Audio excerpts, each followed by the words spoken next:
হযরত ওমর রাদিয়াল্লাহু তাআলা আনহু কাবা শরীফ তাওয়াফ করছিলেন। একই সাথে তাওয়াফ করছিল আরব দেশের প্রতিবেশী এক রাজা জাবালা।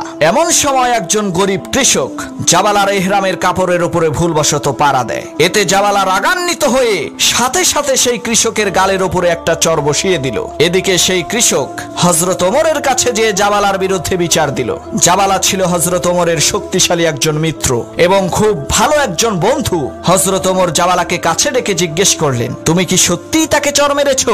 জাবালা বলল, আমি তো এই বেয়াদবটাকে মেরেই ফেলতে চেয়েছিলাম। শুধুমাত্র এই কাবা শরীফের সম্মানে আমার রাগকে কন্ট্রোল করে তাকে একটা চর দিয়েছি। হযরত ওমর বলল, শোনো জাবালা, এই কৃষক ইচ্ছা করে তোমার ইহরামের কাপড়ে পাড়া দেয়নি, এটা ভুলবশত হয়ে গেছে। এটা শুধুমাত্র একটা দুর্ঘটনা। এখন এই কৃষক যদি তোমাকে ক্ষমা না করে তাহলে ইসলামের বিধান অনুযায়ী এই কৃষকের হাতে তোমারও পাল্টা একটা চর খেতে হবে। জাবালা বলল, ওমর, তোমার কি মাথা ঠিক আছে?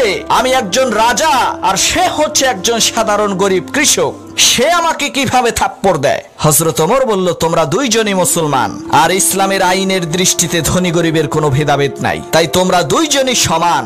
জাবালা বলল, যে ধর্মে রাজা এবং ফকিরকে একই দৃষ্টিতে দেখা হয় আমি সেই ধর্মের আনুগত্য করতে পারি না। ওই গরিব চাষা যদি আমাকে থাপ্পড় দেয় তাহলে আমি ইসলাম ধর্ম ত্যাগ করব। হযরত ওমর বললেন, আচ্ছা তাই নাকি বেটা, তোমার মতো হাজারো জাবালা যদি ইসলাম ত্যাগ করে চলে যায় তবে সেই ভয়ে ইসলামের একটা ক্ষুদ্রতম বিধানও লঙ্ঘিত হতে পারে না। তোমাকে এই শাস্তি পেতেই হবে। আর ভালো করেই শুনে রাখো, ইসলাম কাউকে জোর করে মুসলমান বানায় না, তোমাকেও বানায়নি।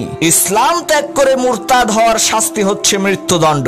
হযরত ওমরের কথা শুনে এদিকে জাবালা রাগ আর গুসায় ফেটে পড়ার উপক্রম হলো। হযরত ওমরের নির্দেশে সেই কৃষক তৎক্ষণাৎ জাবালার মুখে একটি চর দিয়ে প্রতিশোধ নিল।